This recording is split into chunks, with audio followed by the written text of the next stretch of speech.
is going to start. Yes, it has started. Okay. So, based on previous theories, previous two theories, we will say, this maximum strain energy theory is more applicable for the material which we are going to consider under tension. And as we are going to calculate the various properties of the material which we are going to conduct on simple tensile test, that is on UTM. So what this energy state, that already I have told you, what every component possesses some energy. Even when you are going to break any wooden stick, at that time that energy get releases. That already I have told you. And that energy is nothing but the strain energy.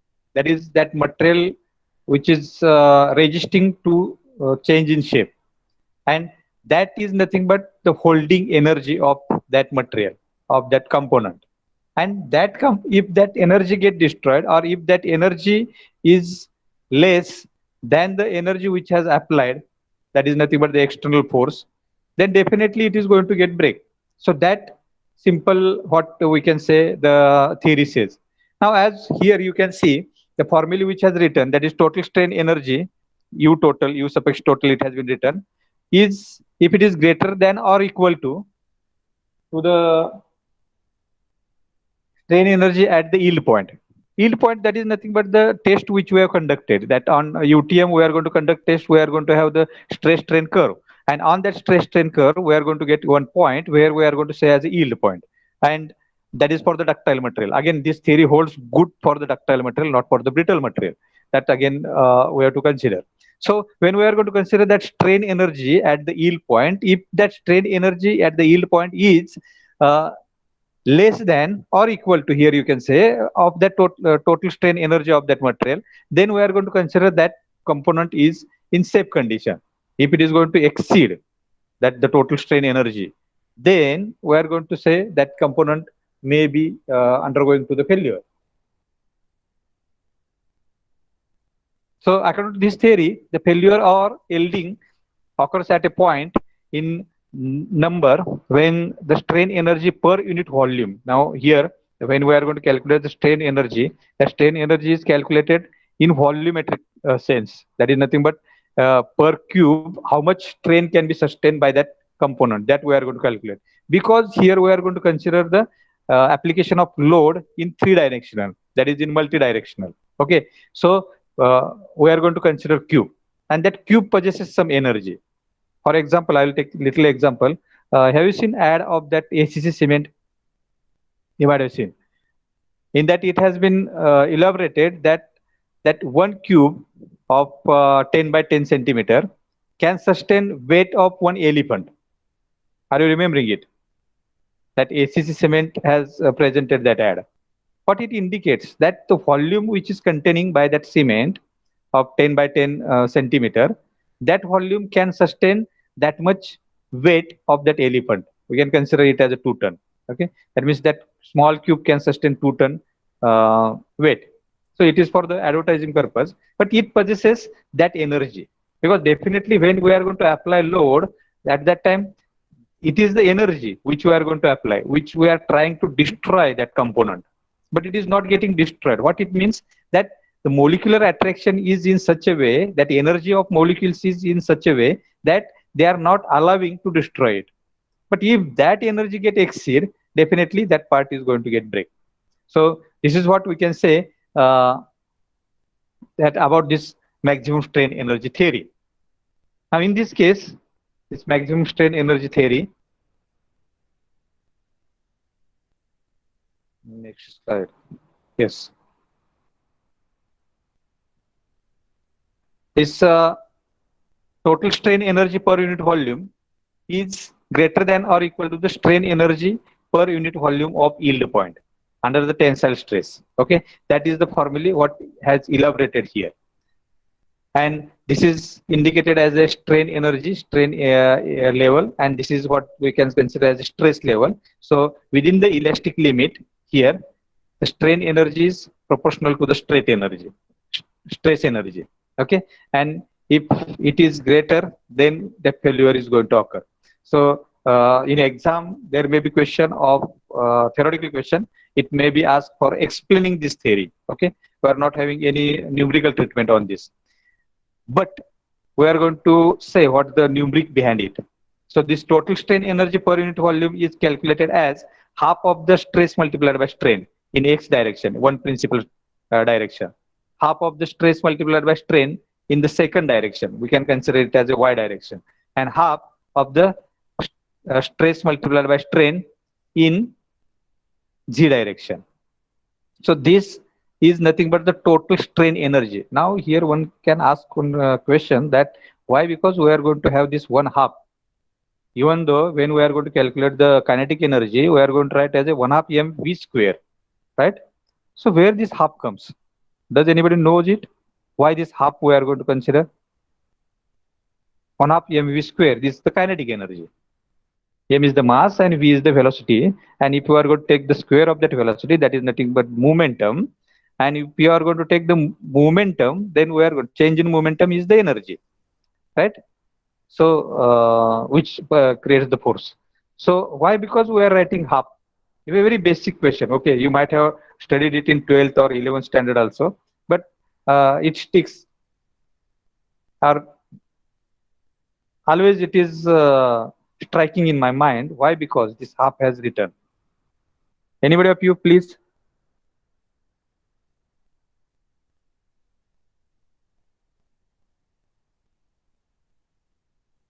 Hello, Vinayak. Vinayak Bapat.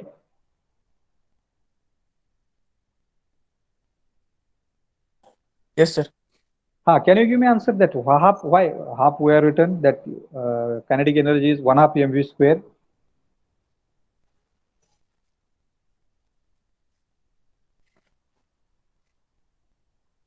Or anybody of you?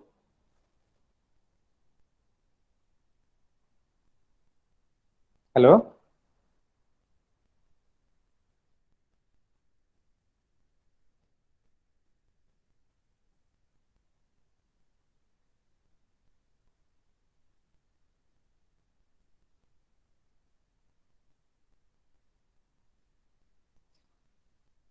Okay, if not, it's okay.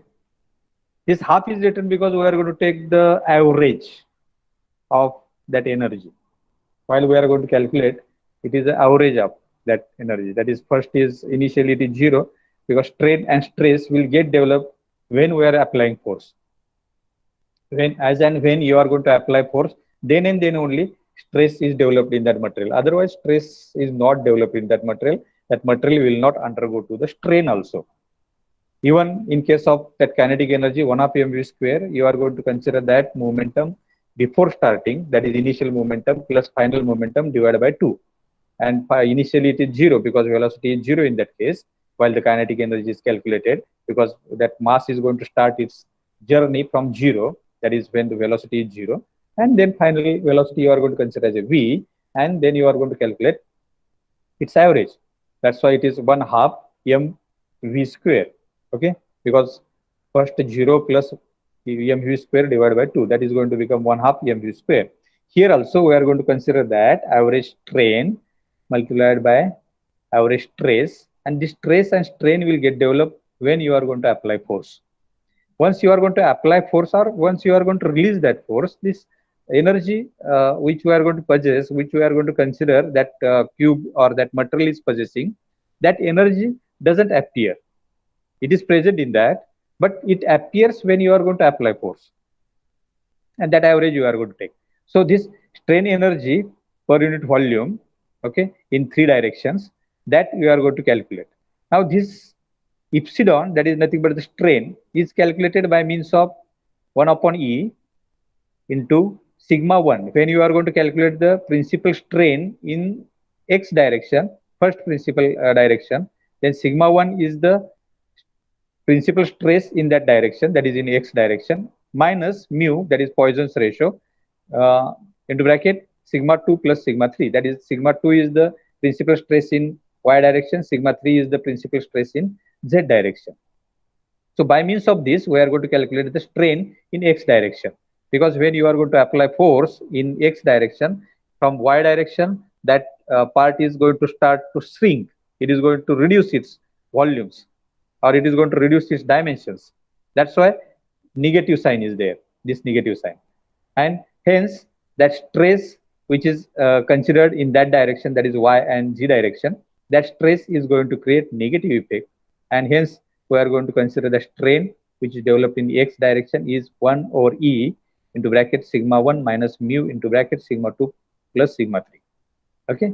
Likewise, we can calculate strain in y direction and strain in z direction. Okay. So this total strain energy per unit volume is 1 half, because we are going to put the value of E, that is epsilon 1, epsilon 2 and epsilon 3 in the above equation. We are going to get this final equation as 1 over 2E into bracket sigma 1 square plus sigma 2 square plus sigma 3 square, because these sigmas are coming into picture, minus 2 of mu sigma 1 minus sigma 2 plus sigma 2 minus sigma 3 plus sigma 3 into sigma 1. Now this all equation you can say is in terms of sigma, sigma that is the stress, because we are going to use this notation sigma for the stress and epsilon for the strain. So this equation comes into stress quantity. Now here it is not necessary to calculate any strain. That's why we can easily solve this equation, and we can get how the failure is going to occur in case of maximum strain energy. Now here, if you see graphically, previously, if you are remembering, we have drawn one square, whereas to the tensile side, that square has a small length, whereas in compressive side, that is in the negative side of the axis, that this is x and y axis. To the negative side, we are going to consider as a compression, and to the positive side, we are going to consider as a tensile, okay, stress. Here also in y direction, we are going to consider to the positive direction as a tensile stress, and to the negative direction as a compressive stress. And if you are remembering, that square was indicating less side or less dimensions towards the positive side and higher dimensions to the negative side, that is for the compression, because compressive strength is more for any material. Okay. Now here, if you are going to draw that graph, this region, this color region is indicating the shape region. That is nothing but the sigma 2 by sigma yield strength. That value is going to limit the value of stress which we can develop in that component. Okay. And this region, that is nothing but we can generate tensile in x direction, tensile in y direction, but how much, that is indicated, that is restricted by this volume. Okay. But here you can notice the change. It is just like ellipse.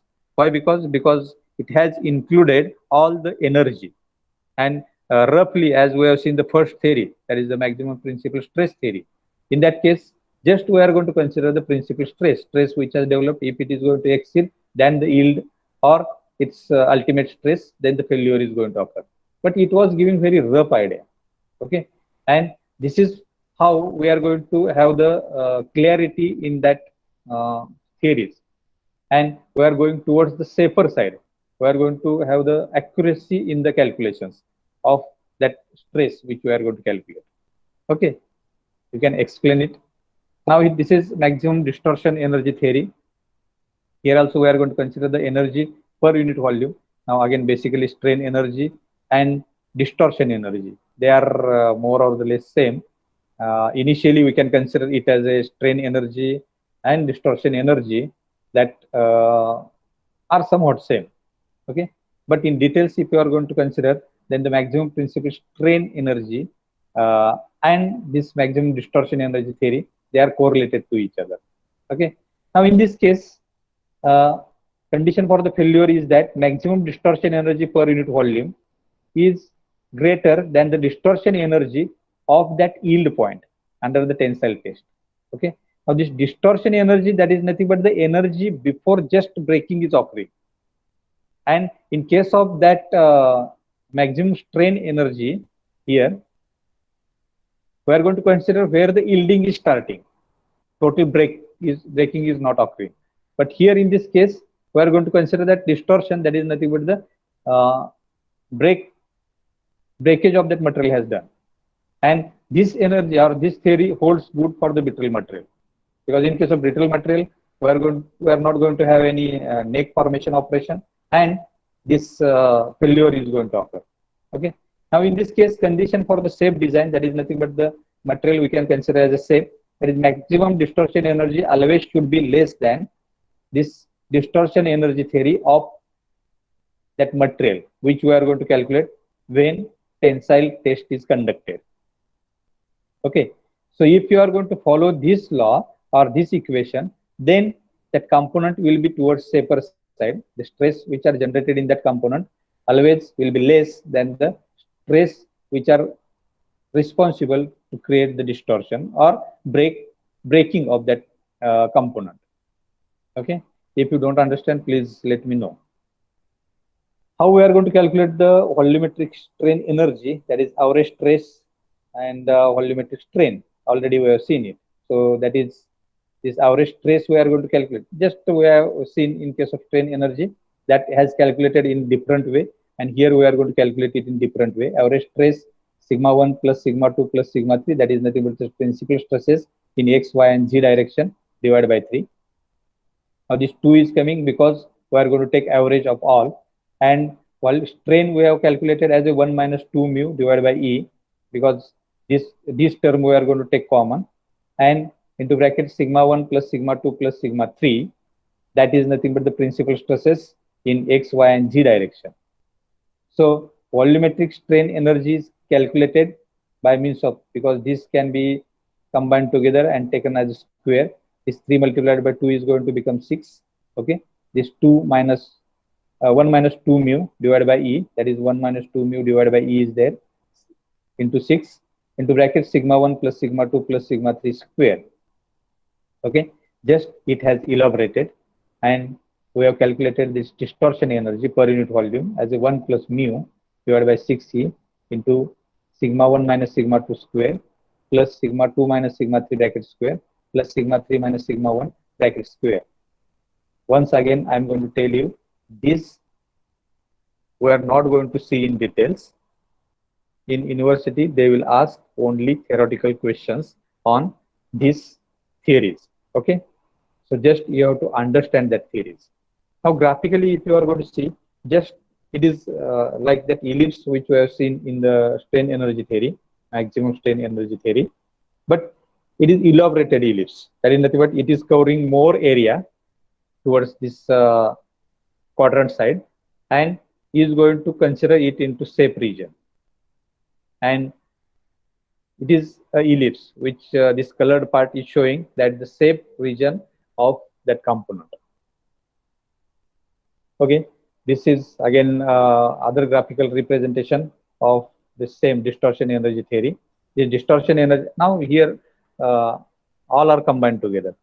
This maximum strain energy theory is shown by the dotted line, whereas the distortion energy theory is shown by the ellipse, and is going to cover more part, more safe region in that distortion energy theory.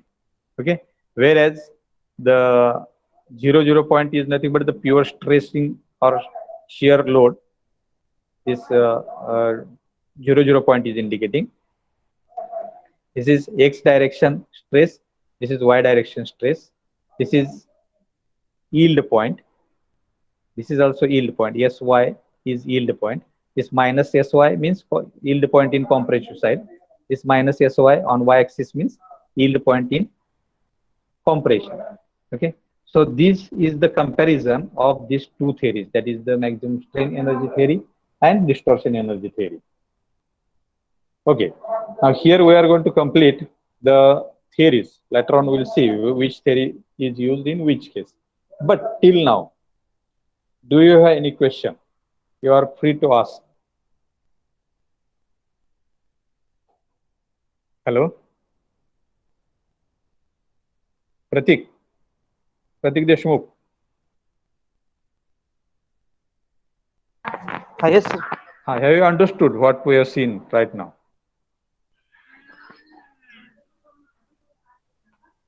Hello? Hello? Hello, sir. Pratik, have you understood what we have seen? Ha, sir. Okay. If not, you are free to ask anyone. Aftab Sheikh, Yes, sir. have you understood it? Yes, sir. Okay, no problem. Is there anybody who is having any doubt regarding these theories of failure? If not, we'll move further. Nilesh Kadam. No, sir. Understood. Okay. We'll move further. Now, when we are going to see all these theories, which theory is used in which case for the brittle and ductile material? Because roughly, we are going to divide all material which we are going to use presently in our machineries, as well as any that structure which we are going to form, or the materials which are available in nature, the materials again which were invented. All these materials are coming into two categories. Roughly we are going to divide it into two categories, that is either it is brittle material or it is ductile material. Now the stress strain curves are also different for the ductile and brittle material. So the theories which we have seen, that theories are applicable in case of these materials. Now, in which type of material, which theory is applicable? That is elaborated by means of this slide. Now, this failure criteria which we are going to consider for the brittle material is maximum principal stress theory. That is very first theory which we have seen is applicable for the brittle materials. Whereas maximum principal strain energy theory, stress and strain are proportional to each other, and that strain energy is also indicating that maximum principal strain, that theory can be implemented for the brittle materials. Whereas maximum strain energy, that last one, maximum strain energy, that can be implemented for the brittle material. Already I told you while we are going to see this theory that maximum strain energy theory is applicable for the brittle material, and that energy theory holds good for that brittle material. Now for the ductile materials, when we are going to see, that is maximum shear stress theory. Here we are going to see maximum strain energy theory. Here maximum shear stress theory, the second theory which we have seen, and maximum distortion energy theory. That holds good for the ductile material. Now it is in the view of the designer which material we are going to prepare for which component, and the designer is going to decide that which theory we have to implement. If that designer is not capable to choose a particular theory for given material, then definitely that component which you are going to design, that is going to get failed. And that's why it is the responsibility of designer that we have to choose, or he has to choose a better theory for calculating stress as well as for calculating the dimensions of that component. Okay. Next, when we are going to see design of any component, then we are going to use that particular theory, because again it is judgment that which material or which type of material out of that brittle and ductile can be implemented for a particular component. For example, we can take for simply for manufacturing nut and bolt. Which type of material you will prepare? That is question. Yes. Huh? Someone has unmuted. Hello? For nut and bolt, which material you will prefer?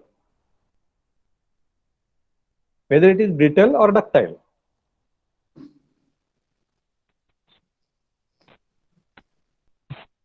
Hello? Ductile, sir. Okay. Ductile material, right?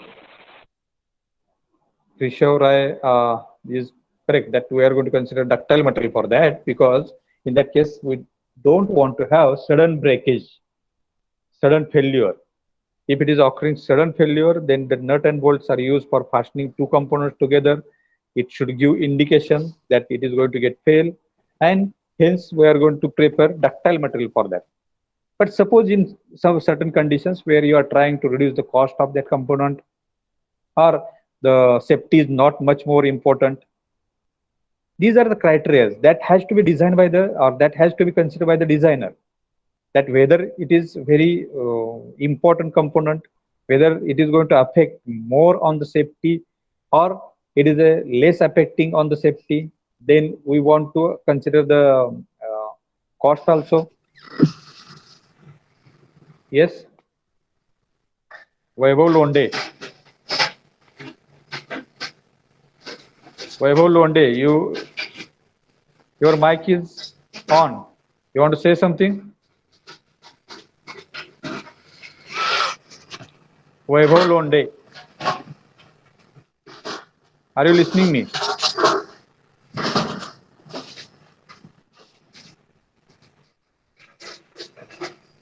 Vaibhav Londe.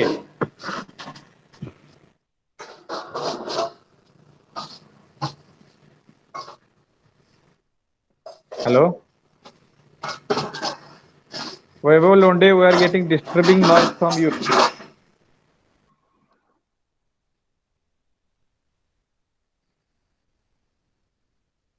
Hello?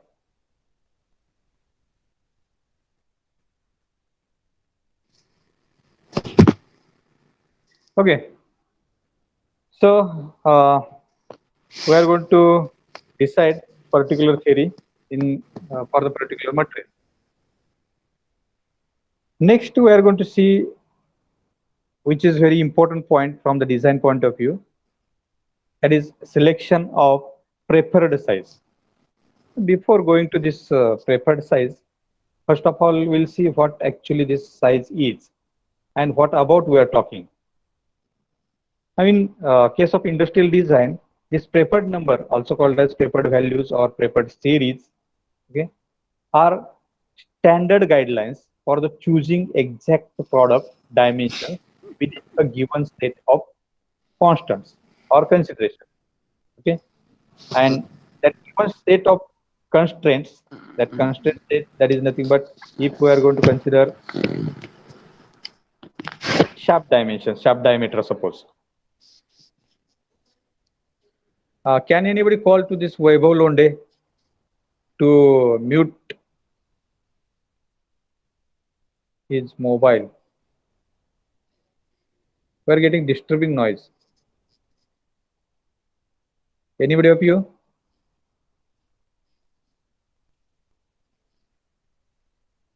Hello? Sushant Jadhav. Hello, sir. Can you call to Londe? Huh? Yeah, I will try, sir. Okay, I will try. you please. So this preferred constraint or set of constraint is nothing but the number which we are going to choose. For example, suppose we are going to get the size of any shaft as a 10.3 millimeter diameter of the shaft, which we have calculated according to our stress theory, maximum stress theory, whatever may be theory which we are going to implement, the material properties which we are going to use for that shaft.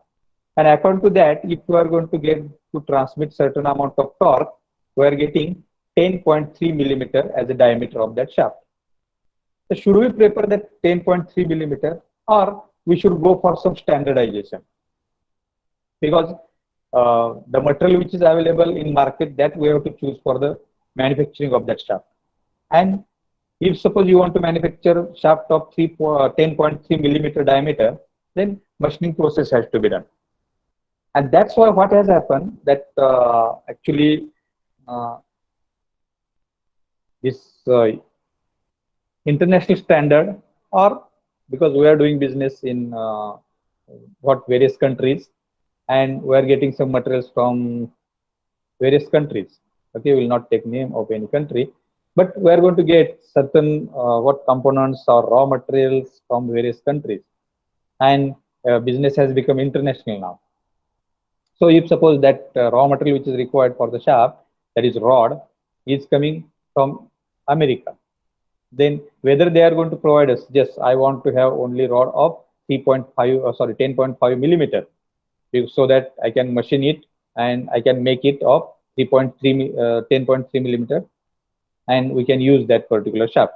That is not the case, because they are manufacturing it into tons, and they are not bonded that they are going to manufacture particular rod for our specifications. So they are doing internationally by business. They are going to supply same material to the Germany also, and they are going to supply same material to the Mahindra and Mahindra also in India.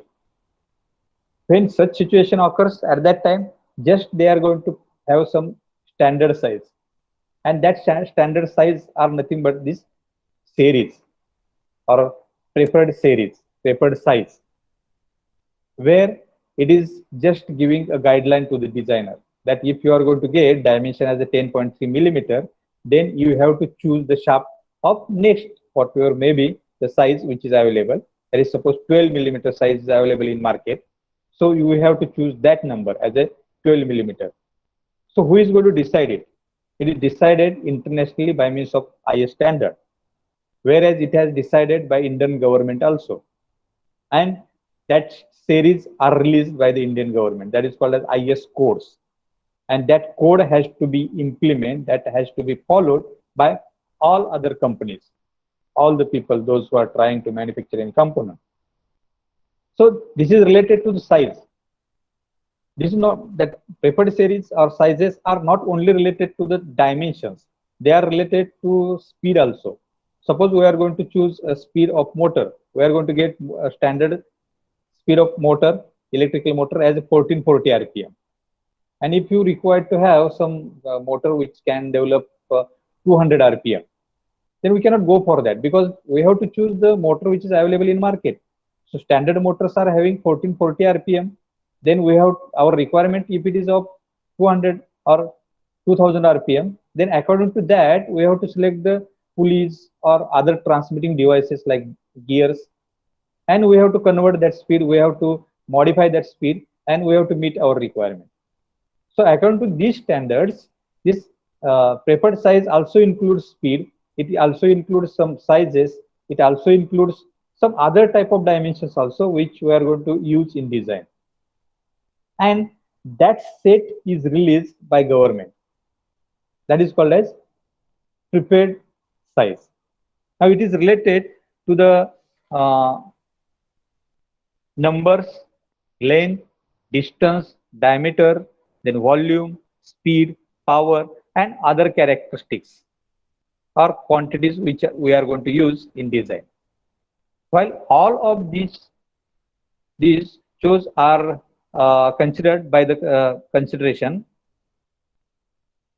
then we are going to use it frequently in various design, various applications.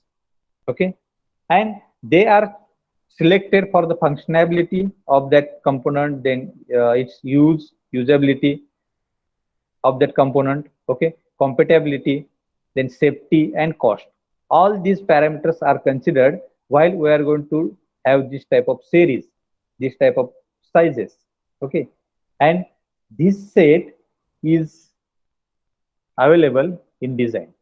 Now this preferred number series are actually developed for the two purposes. One is that if you are using this series, or if you are using this preferred size, then that component is applicable, or that can be used, compatibility is increased. That is, it can be used, or you can supply it to the Mahindra and Mahindra also, and you can supply it to the Tata also, because they are going to follow the same standard. So that compatibility is increased, so that all manufacturing setup is not required to be changed. And once you are going to have that manufacturing setup, same we can use for that companies. Now at micro level, if you are going to see, some components are there, those who are considered as a company standard. That means that particular company, if you are taking the example of Volkswagen, For them, the color which is used for their vehicles, they are having their own company standard. Whereas if you are going to compare it with the Tata, then they are going to have their own company standards. Okay. Whereas the sheet which you are going to use for manufacturing of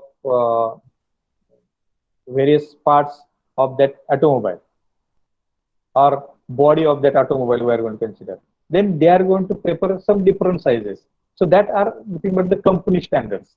Okay. Likewise, from international standard, we can go up to the company standard.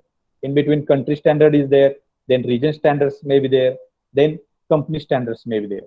And that company is going to differ from others by means of that the sizes which that company is going to prefer. That you are going to call as a company standard. Okay. And second thing is that when we are going to choose this series, then the manufacturing product or manufacturing is going to become easy, because that the standard setup can be used for the manufacturing. Okay. And that's why these preferred series are coming into picture. Preferred numbers are coming into picture. Preferred sizes are coming into picture. Now these preferred sizes are selected by means of one engineer, and he has given a series which is called as 1 to 5 series. Okay. In the multiple of 1, 2 and 5 power of 10 are usually considered as a base for this preferred series, and it has accepted worldwide. It has become international standard, highest standard. Okay. Now this Charles has developed this series in 1870, and later on it has implemented everywhere in world, and he has given this series number, that is 1 5 series. It is called as R5, R10, R20, R40. That is in multiples of 10. Only thing is that 5 is again in multiple of 10. That is 10 divided by 5 is 2. That's why it is again considered as a in that series only. And this series has developed. That is the size is varying from 1 to 10 into 5. That is one step, 10 is the other step, 20, 40. Likewise, the steps are there. And if you are going to get any dimension in between that, you have to select the next one. For example, suppose here we are going to consider that we are going to get the size of that shaft as a 10.3 millimeter. And we cannot choose as a 10, because 10, if you are going to choose 10, then dimensions are less than the requirement. That's why we cannot go for the 10. We have to go for the higher one. So one can go for this 20, because 20 is readily available in market. Manufacturing is easy in that case. And that's why we are going to choose this size as a 20. We are not bothering about the excess material which is there in that shaft. So these series are helping to designer to choose a standard components. For example, again we'll take that the nut and bolt which are used in various machineries are of standard size. That is M10, M20, M12. Likewise, the numbers are given to the bolt, and that we are going to choose. We are not going to design nut and bolt separate. The designer is going to focus more on the core part of that machinery, core design of that machinery. And that design becomes much more easy. Again, we can concentrate on application of concepts, developing of that concepts, and we can reduce the calculative part if we are going to prepare this series. Okay. So we can reduce error also in that design, as well as in manufacturing, as well as in assembly of that component. Here we are going to cover all the parts related to the first unit, or based on which we are going to have only theoretical treatment. Next, we are going to start, that is actual design, of the component, that component which you are going to consider as a quarter joints, and that we'll see how to design that quarter joints using all the things which you have learned till today in this subject. But before going to that, let me ask, do you have any question?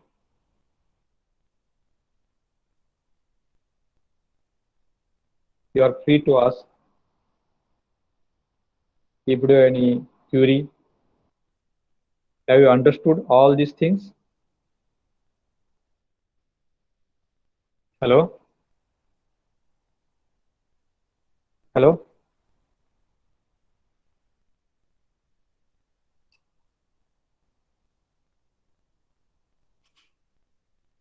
Amol Mali.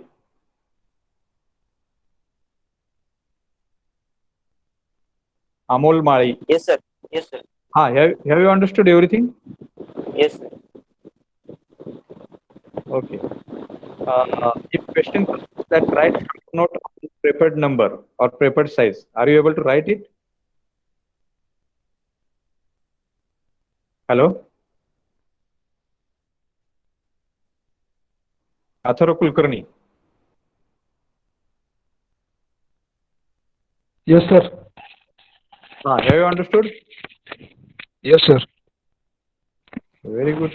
Just typing some names because I'm going to check whether you are live over there or not. Okay. That is whether you are going to listen or not. Okay. Yes. Mohit.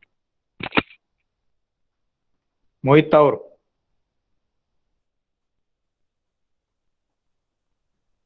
Can you unmute yourself, Mohit?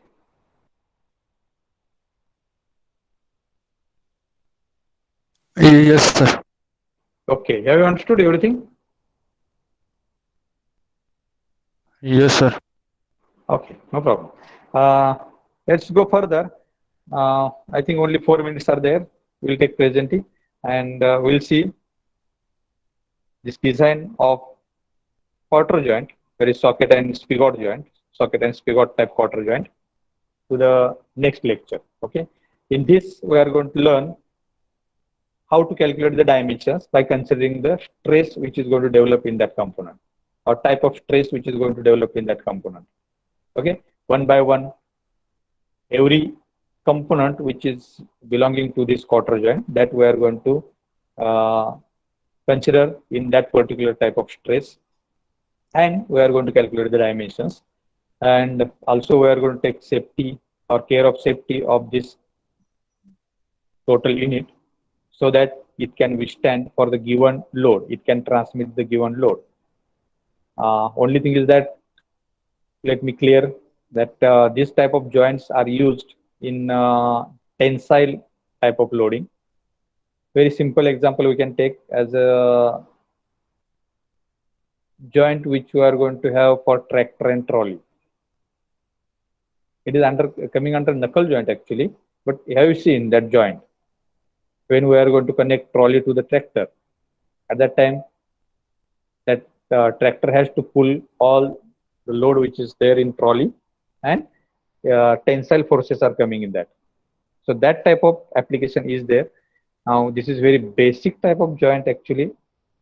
Nowadays, very rarely we are going to use these type of joints, but as it is included in our syllabus, that's where to go for that, and it will give clear idea how we can start our design, how we can calculate the dimensions by considering various type of stresses which are developing in that component. And it is important too, though its application has get reduced, then also this is going to give us basic idea of design, and that's why we are going to design, or we are going to see the procedure of design for this spigot and socket joint. Okay. So let me take presenting now.